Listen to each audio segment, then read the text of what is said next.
Посмотрите, что вчера выиграла на Евровидении. Это бестиарий извращенцев, голубых дегенератов, пахнущего спидом хлама. Слава богу, что в Беларуси это не показывали. Современный мир демократии и прогресса. Он успешно прогрессирует в сторону полного маразма, в сторону безумных извращений, в сторону особей в стрингах, в сторону уничтожения всего человеческого в человеке. От этого прогресса мы должны отгородиться железным занавесом. Пусть лучше у нас будет диктатура. Весь мир утонет в этой пучине, но Беларусь останется островом свободы. Boa tarde. Estas foron as palabras emitidas pola Televisión Nacional de Belarus ante a victoria italiana en Eurovisión 2021. Cómpre lembrar que Belarus é un membro pleno na Unión Europea de Radiodifusión. Hoxe é 29 de maio e comezamos, como sempre, cos titulares.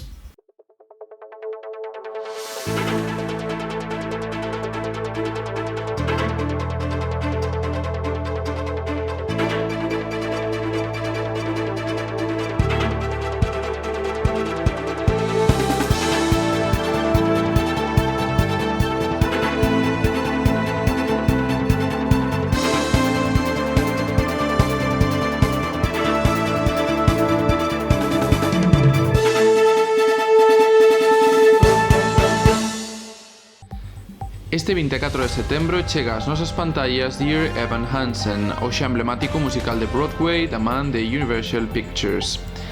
O pasado sábado coñecíamos o país gañador de Eurovisión 2021 sen demasiadas sorpresas nos resultados, pero con moita tensión. Precisamente, Italia volve gañar Eurovisión despois de 3 décadas e desátase a febre entre case unha decena de cidades por albergar o festival en 2022. A banda 21 Pilots estrea Scaled and Icy.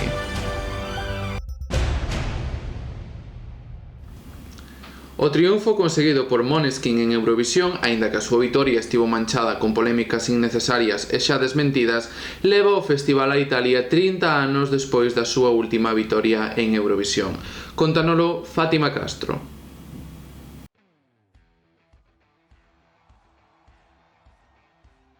O grupo italiano Måneskin alzouse coa vitoria en Eurovisión o pasado 22 de maio co tema Zitti e Buoni. Os romanos gañaron o televoto con 318 puntos, o que lle serviu para lograr o triunfo, con 524 puntos en total, a pesar de que para o xurado só foron os cuartos mellores. O conxunto, formado polo vocalista Damiano David, o guitarrista Thomas Raggi, o batería Ethan Torchio e a baixista Victoria De Angelis, xa partían como grandes favoritos das casas de apostas. A escasas horas da final, Italia era considerado o país con máis posibilidades de gañar, cun 28%, seguido a certa distancia de Francia, que contaba cun 18%. O triunfo de Måneskin dalle ao país mediterráneo a terceira vitoria no seu paso por Eurovisión, e a primeira en 30 anos, ademais de ser o primeiro grupo e a primeira canción de rock que gaña desde que o fixeran os finlandeses Lordi en 2006. Para chegar á final de Eurovisión, o grupo tivo antes que pasar polo lendario Festival Italiano de San Remo, que usualmente actúa como unha preselección. Nel gañaron contra todo pronóstico, pois segundo as casas de apostas apenas tiñan un 7% de posibilidades, facendo fronte a caras tan recoñecidas como as de Fedez e Francesca Michelin ou Ermal Meta, que completaron o podio.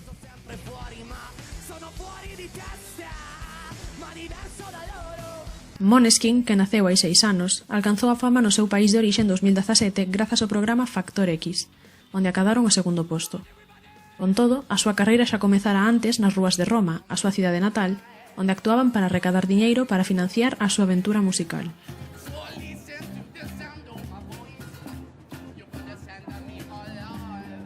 O grupo canta en Zitti e Buoni, a xente fala, por desgraza, e non sabe do que fala, e parece que esa frase se fixo realidade, pois certos xornalistas e usuarios en redes sociais se dedicaron a amargar o seu triunfo espallando rumores sobre o suposto consumo de drogas do vocalista durante a secuencia de votacións da final. Tanto o propio David como o grupo desmentiron estas acusacións, explicando que están en contra do uso destas substancias e mesmo se ofreceron voluntariamente a realizar un test de drogas, que foi negativo, para poñer fin aos rumores e á polémica. Thomas break a glass. Thomas break a glass with his leg.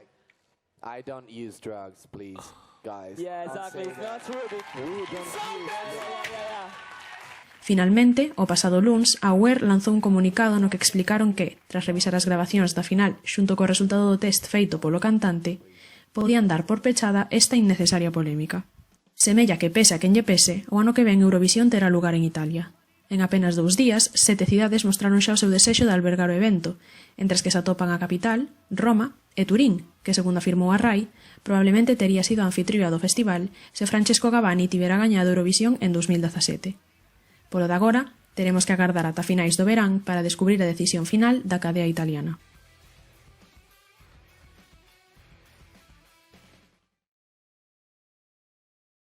O pasado sábado coñecíamos o país gañador de Eurovisión 2021. Aínda que non houbo moitas sorpresas nos resultados, a votación foi tensa e moi histórica. Cóntanolo Ana Sánchez. O pasado sábado, por fin puidemos coñecer o país gañador de Eurovisión 2021, nunha gala das máis esperadas polos eurofans, tras 2 anos de espera. O festival transcorreu sen demasiadas sorpresas. Comezou cun desfile de bandeiras sinxelo, sen complicacións, pero coa sorpresa de ter os presentadores, menos Nicky, cantando unha versión de Venus, polo DJ Peter Gabriel.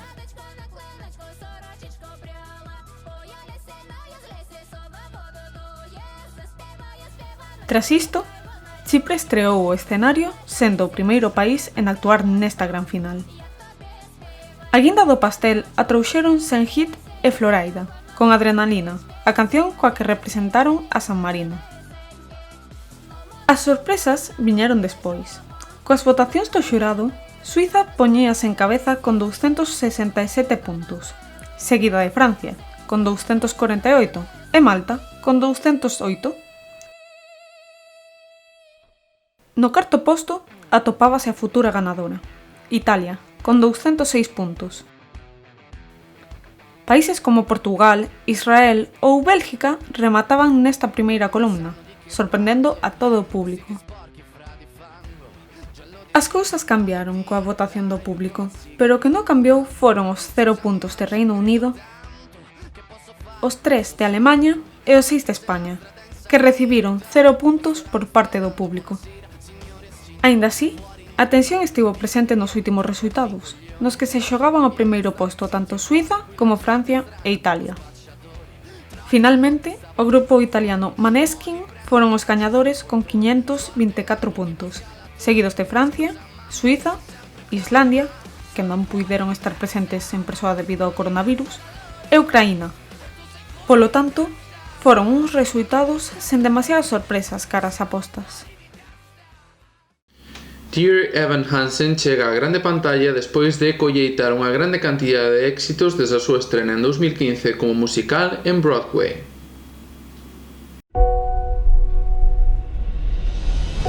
Dear Evan Hansen, today is going to be an amazing day, and here's why. Dear Evan Hansen chega á gran pantalla tras o seu éxito acadado en Broadway dende a súa estrea o pasado 2015. I've been trying to.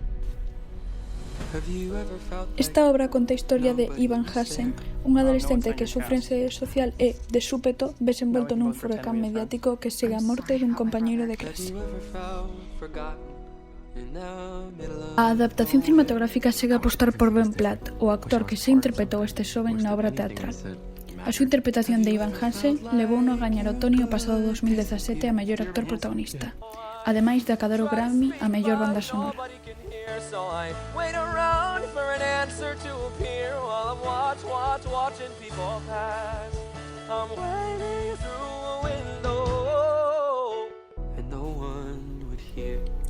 Malia as condicións sanitarias, a película opta por estrearse nas salas de cine o vindeiro 24 de setembro. E, deste xeito, comezaría a súa carreira de cara aos Oscars 2022.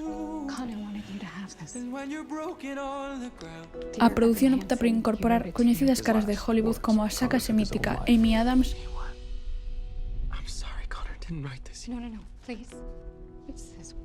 ou Caitlin Denver, tras o seu éxito acadado con Booksmart.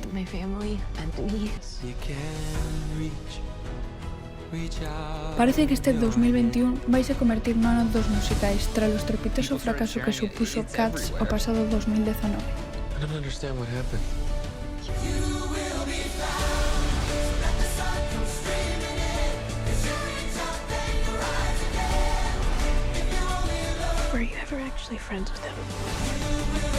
Este setembro tamén chegará ás nosas pantallas a adaptación de Everybody's Talking About Jamie, grazas a Amazon Prime.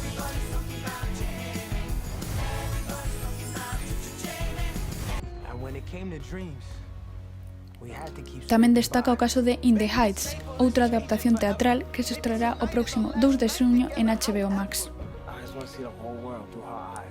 They're talking about kicking out all the dreamers. It's time to make some noise. We had to assert our dignity in small ways. Little details that tell the world we are not invisible. Ou Respect, un filme que amosará a trayectoria de Aretha Franklin interpretada por la xa emblemática Jennifer Hudson, que ademais chegará ás nosas vidas tamén este outono.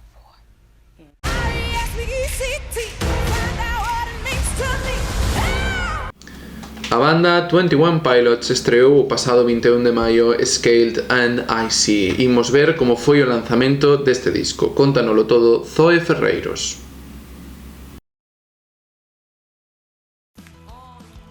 O pasado mes de abril, 21 Pilots, a banda conformada por Tyler Joseph e Just Down, estreaba o videoclip de Shy Away, o seu novo single, que anunciaba a nova era do grupo e o lanzamento do seu novo álbum, Scaled and Icy. O pasado 21 de maio, o álbum por fin saíu á luz. Un disco formado por 11 cancións cunha temática que xira ao redor dos sentimentos e as vivencias da banda durante o confinamento. Por outra banda, para sorpresa dos fans do grupo, a estrea do disco veu da man dun evento virtual, 21 Pilots Live Stream Experience. Este evento foi a súa vez a súa primeira presentación mundial vía streaming, e durante este evento virtual, a banda interpretou os seus grandes éxitos xunto de temas pertencentes ao novo disco. A banda tamén estreou de maneira simultánea ao álbum os lyrics vídeos das cancións, as cales tiveron xunto ao disco un gran recibimento por parte do público. Pero ademais, como é xa habitual nos fans da banda, nas redes sociais comenzaron a desenvolver multitude de teorías acerca dos posibles significados ocultos que se esconden tras as letras das cancións e dos propios videoclips musicais. Pasamos agora a un bloque de información en formato breve. Belén Aguilera estrea Cristal, un novo tema moi persoal no que fala dos ataques de pánico e deste xeito supón unha volta ás súas orixes. No entiendo quién era antes durante el vendaval. Si ahora que llega la calma me siento de cristal. Tras a gran acollida que tivo en TikTok, Nil Moliner opta por sacar Som os Cels, a súa primeira canción íntegramente en catalán. Moltes gràcies per ser tu, per ser la llum que no s'apaga. Moltes gràcies per demà, moltes gràcies per sempre. Tras o seu éxito con Cherry Blossom, The Vamps volve a carga con Another You, unha colaboración con Bloodline e Alok. Got so many questions in my head, nightmares in my bed from you. I've cried enough. A presente da última edición de Operación Triunfo sorprende con Los de Arriba, un single cunha temática moi particular que ademais racha co seu estilo anterior. El primer pilar fundamental, la empatía. Segundo que viene detrás, la alegría. Tú intentas fluir, pero los de arriba no entran en el juego. David Riz pon fin a súa era amarilla e dalle o pistoletazo de salida a esta nova etapa co seu novo single, Me gusta un chico. Me gusta un chico, sus dramas y sus vicios, besos en la cama los domingos. Olivia Holt lanza Today, unha nova canción que formará parte de Cruel Summer. Today is the greatest day I've ever known. Can't live for tomorrow. Tomorrow's much too long. Tras o seu éxito con Solaris, Leiva opta por lanzar Noche Oscura, a súa nova colaboración con De Pedro. Esta noche es tan oscura, ya no hay estrellas que contar. Isto foi todo por hoxe. Xa saben que poden ver os nosos programas sempre que queiran na nosa canle de YouTube. Nos marchamos, pero quedan con toda a información. Vémonos a semana que ven. Pasen moi boa noite.